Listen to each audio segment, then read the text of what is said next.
Assalamualaikum warahmatullahi wabarakatuh. Di video kali ini, kami yaitu saya Cantik Cayanda Utami dan rekan saya Perkenalkan, nama saya Dinawati Fauzia akan membawakan suatu materi atau membawakan suatu video pembahasan mengenai lingkungan pendidikan perspektif Al-Quran. Nah, jika kita berbicara mengenai lingkungan, jadi memang lingkungan itu merupakan suatu komponen yang sangat penting gitu. Jadi lingkungan itu tidak bisa dipisahkan dalam kehidupan kita. Mengapa? Karena memang kita sebagai manusia sendiri pun termasuk lingkungan gitu. Kita pun berada di suatu lingkungan. Di sekeliling kita itu merupakan lingkungan gitu. Jadi lingkungan itu tidak bisa kita pisahkan. Nah, sama halnya dengan pendidikan, antara lingkungan dan pendidikan. Dengan adanya lingkungan, dengan kaitannya dengan pendidikan maksudnya, itu akan menjadikan ketercapaian suatu tujuan dalam pendidikan itu mudah jika memang lingkungannya mendukung atau antara lingkungan dan pendidikan saling berkaitan, dan memang antara lingkungan pendidikan itu tidak bisa dipisahkan. Untuk materi yang lebih lanjut atau lebih mendalam, mari kita simak videonya bersama-sama. Yang pertama akan disampaikan oleh Teh Dinawati Fauzia. Di sini saya akan menjelaskan tentang pengertian lingkungan pendidikan. Nah, kita mulai saja ya. Lingkungan merupakan segala hal yang berada di sekitar manusia. Nah, lingkungan itu dapat berupa manusia dan non-manusia, berarti bukan manusia ya. Seperti flora dan fauna, alam, udara, api, air, dan lain-lain. Nah, itu contoh seperti flora dan fauna. Nah, bahkan bisa berupa non-fisik seperti agama, budaya, adat, istiadat di masyarakat. Nah, dalam artian ini lingkungan berarti memiliki arti yang luas, yaitu meliputi iklim, geografis, tempat tinggal, adat istiadat, serta pendidikan. Maka dari itu, lingkungan merupakan suatu yang senantiasa berlembaga, tetapi hanya itu semua yang meliputi manusia dan non-manusia. Lalu ada pendidikan. Nah, pendidikan itu merupakan suatu usaha meningkatkan serta menumbuhkan kembangan potensi-potensi yang ada pada manusia. Contohnya baik jasmani maupun rohani. Nah, kemudian ada juga pendidikan Islam. Nah, pendidikan Islam itu adalah upaya menuntut umat manusia dalam kehidupan dengan nilai-nilai ajaran Islam, tetapi bukan ilmu pendidikan Islam Khalid Hanafi, tetapi pendidikan Islam itu sendiri menjadikan contoh Al-Quran dan hadis atau sunnah sebagai ajaran sumber pokok atau acuan pendidikan.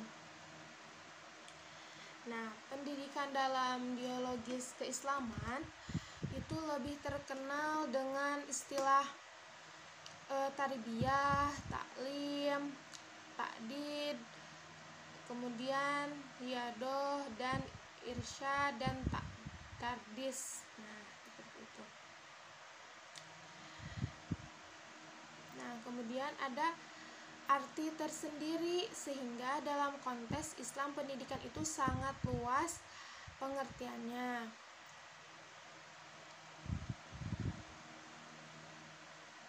Jadi di sini ada hadis tentang surat Al-A'raf ayat 4 yang berbunyi a'udzubillahi minasyaitonirrajim, bismillahirrahmanirrahim, wa kam min qaryatin ahlaknaha faza'aha bassuna bayatan auhum qailun. Nah, yang artinya betapa banyak negeri yang telah kami binasakan, maka datanglah siksaan kami di waktu mereka berada di malam hari atau waktu mereka beristirahat di setengah hari. Nah, dari arti tersebut, sebagian negeri-negeri juga bisa diartikan sebagian lingkungan dalam ayat tersebut. Allah musnahkan beberapa negeri karena penduduknya berbuat durha, artinya yaitu lingkungan mereka yang berbuat durhaka kepada Allah. Nah, barusan sudah dijelaskan tentang lingkungan pendidikan oleh Teh Dinawati Fauzia. Nah, sekarang saya akan menjelaskan tentang macam-macam lingkungan pendidikan. Nah, di dalam Al-Quran tidak disebutkan secara jelas gitu tentang apa saja sih macam-macam lingkungan pendidikan. Tetapi ada ayat yang menyinggung gitu mengenai lingkungan, yang mana tadi sudah disebutkan nih oleh Teh Dina di Quran surat An-Nahl dan di Quran surat Al. Nah, tapi di dalam konteks sejarah gitu, Rasulullah Shallallahu Alaihi Wasallam menggunakan rumah arkam untuk terlaksananya pendidikan gitu. Jadi pada saat itu di rumah arkam itu terjadi belajar mengaji, membaca Al-Quran, memahami Al-Quran gitu. Tetapi tidak hanya itu gitu, Rasulullah pun menggunakan tempat yang lain, Masjidil Haram, di Aqabah, dan di berbagai tempat lainnya. Jadi di zaman sejarah itu, pada masa itu gitu, lingkungan pendidikannya tuh seperti itu karena tidak ada pendidikan yang formal seperti sekarang, misalnya sekolah dan lain-lain. Nah, untuk yang pertama, lingkungan pendidikan yang pertama yaitu lingkungan keluarga. Nah, bisa kita bayangkan seperti ini. Anak itu sebelum lahir dia ada di kandungan seorang ibu, dan ketika lahir dia hidup di tengah-tengah keluarga yang isinya itu ada ayah, ada ibu, dan mungkin ada kakak dan adik.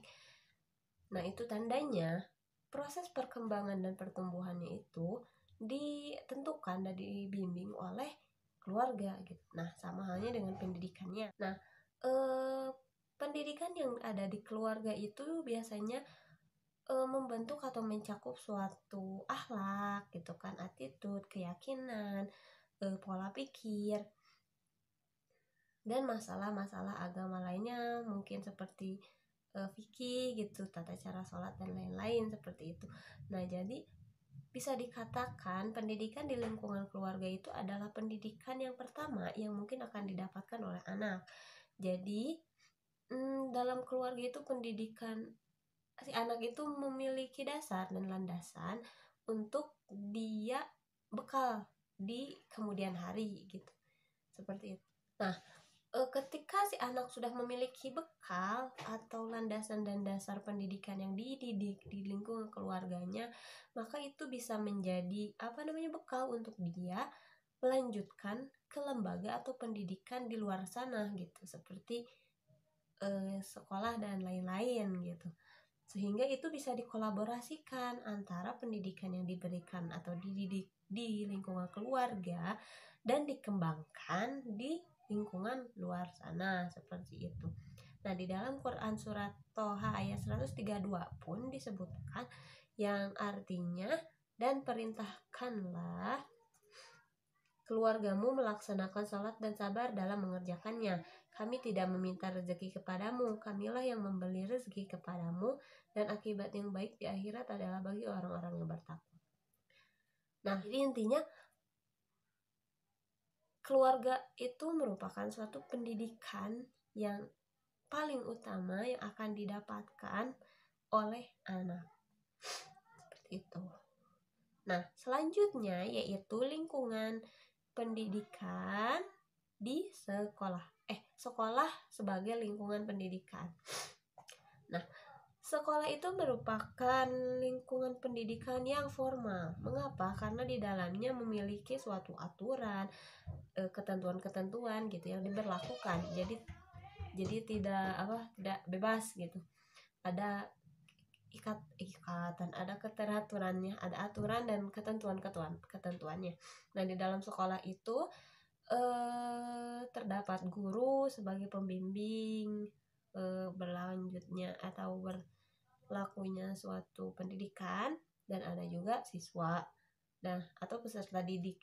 Nah, untuk selanjutnya yaitu masyarakat sebagai lingkungan pendidikan. Nah, jika di keluarga itu ada yang memantau, yaitu orang tua, dan jika di sekolah pun ada keterikatan atau ada proses pembelajarannya secara struktur, secara terencana, ada gurunya gitu. Nah, jika di masyarakat itu dia bersifat non formal atau dia itu jadi terkesan sengaja tapi tidak disengaja, terkesan sadar tapi tidak sadar gitu. Konsep pendidikan yang diterima di lingkungan masyarakat yang didapatkan oleh anak itu banyak sekali gitu, jadi tidak terbatas gitu kan ya kalau di masyarakat, karena tidak terkonsep seperti yang di sekolah, meliputi segala bidang maupun pembentukan kepribadian, pengetahuan, sikap, minat, maupun pembentuk akhlak dan keagamaan, dan mungkin bisa kebudayaannya gitu dan lain-lain. Jadi jika di masyarakat itu lebih ke luas gitu. Nah, lingkungan masyarakat pun memiliki peran yang sangat penting di dalam pendidikan anak gitu, yang mana peserta didik pun atau anak pun hidup di sekitar lingkungan gitu. Jadi lingkungan masyarakat itu tidak bisa dihindari gitu, itu pasti akan terlibat dalam proses pendidikan anak. Nah, cukup sekian penjelasan saya. Mohon maaf apabila ada kesalahan. Wabillahi taufiq wal hidayah. Wassalamualaikum warahmatullahi wabarakatuh.